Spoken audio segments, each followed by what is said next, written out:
have unfortunately come to think that negative is bad and that positive is good. And in today's video, I want us to start cleaning our lenses of perception by removing this idea. It's actually an extremely destructive way of looking at the world. I will show you with irrefutable and easy to grasp science that we have it all wrong and should learn to embrace and use negativity to our advantage. Positive and negative are distinctions that derive from science, so it's important to understand what they mean scientifically first. The battery has a positive and negative pole. If these forces are not perfectly equal, the battery will malfunction. There must be as much negativity as positivity in order to maintain the life and functionality of the battery. At the negative pole, energy is received, and at the positive pole, energy is transferred. Pretty easy to understand, right? Well, that's it. That's the science bit, and we're done. Now the important questions. How have we come to use negative to describe bad things and positive to describe good things? How have we come to prefer one heavily over the other? And why is this way of thinking harmful to your personal development and, very importantly, to your spiritual progress? Everyone says be positive, but being positive is being a transmitter, right? And the correct association for negative would be to become a receiver. When we are in a positive state, we are giving, we're transmitting, thrusting, exerting our will, and it feels good to do those things for the most part. Conversely, when we are in a negative state, we are receiving, and this doesn't always feel good. But again, it is crucial to understand that in order to be balanced and healthy, we must have just as much negativity going on as we do positivity, and not a fraction less. A perfect example of this is our health. We all want to be healthy, right? Yet, healthy food triggers negative feelings in many of us. In general, it's not fun to eat the ideal diet and neither to exercise. But we must charge ourselves, and charging is receiving. When a battery is on charge, it's in a negative state. It's receptive. We say things like no pain, no gain, but still, most people want the easy way to their goal. Everyone wants the results, but they don't want to go through the negative state. Everyone is obsessed with their will and exerting it. That is precisely how one burns themselves out. So let's think again when we say things like be positive, because it doesn't fit the bill. The only way to become positive is to first be negative. Here's another way of looking at it. Imagine a man beating the crap out of another guy. Believe it or not, the man doing the beating is in a positive state. He is doing what feels good to him, which is giving abuse, exerting his will, and which is by definition positive. On the other hand, the guy getting beaten is receiving, therefore in a negative state. And what we can say to him is, what doesn't kill you makes you stronger. And so here, negative becomes positive, right? Unlike the guy doing the beating, he is in a position to learn, which brings me to the third and most important way of perceiving this. Negative and positive. Taking and giving, receiving and transmitting can be equated to learning and teaching. We can only learn if our mind is in a negative state.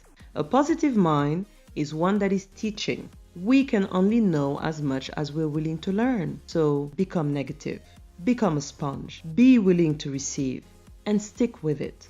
Because again, when we are in negative states, we tend to be a bit uncomfortable. So we detrimentally associate negative with bad. So negative is not bad, okay? Are you seeing how? By the misuse of words, we keep ourselves from understanding how energy works, and thus how to more effectively become our ideal. There is a reason why in the world of electronics we have male and female adapters. And in the world of human beings, both men and women are capable of positive and negative being, but each is slightly more attuned to one over the other. Males are more positive, again remember we're not talking about good or bad, and women are more attuned to negative. Look at a man's built behavior and you can see by the way he is in his environment that he's exerting his will. This is a male-dominated world, and because of that, there is imbalance in it. There is much war and suffering. This isn't because of men. Let's be clear. That is not the fault of males.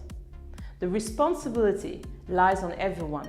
In this world, everyone seeks to be positive, avoiding negative state at every turn, and because of that, we feed more into the male power. But it is not sustainable, and we need balance. Otherwise, we'll be burned out. Look at a woman's built behavior, and you will notice she's the ultimate receiver. Each one of her 5 senses on average is more acute than a man's. She can identify more colors, has more sensation on her skin, is more sensitive to smell and taste, and can identify more audio frequencies. She is also more likely to be synesthetic, meaning someone who can feel, taste, smell, and hear color. Yep, that's real. And this phenomenon is called synesthesia. Look into it. So the woman is built to receive signals. And this is why we can say that women have intuition. They pick up more of their environment, and sadly, mainstream science ignores this.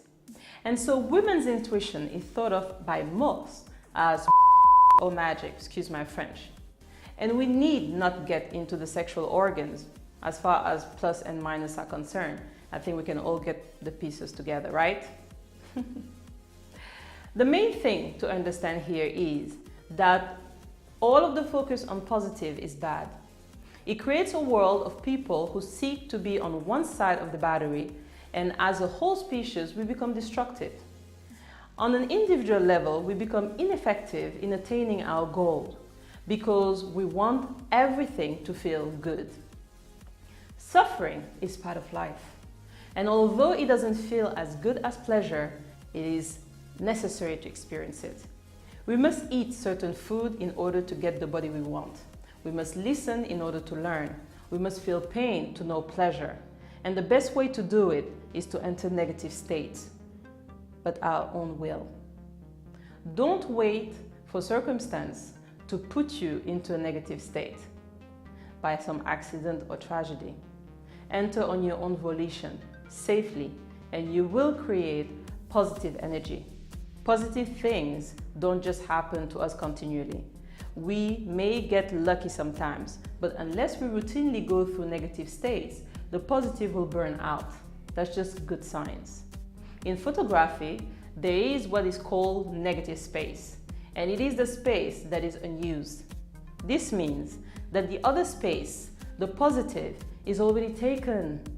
All potential is created in negative space, so go for it. There is plenty of it because most people are kiddies, really, all right? Now go out there and be phenomenally negative, please. This is Rama. I hope this served you, and I'll see you next time.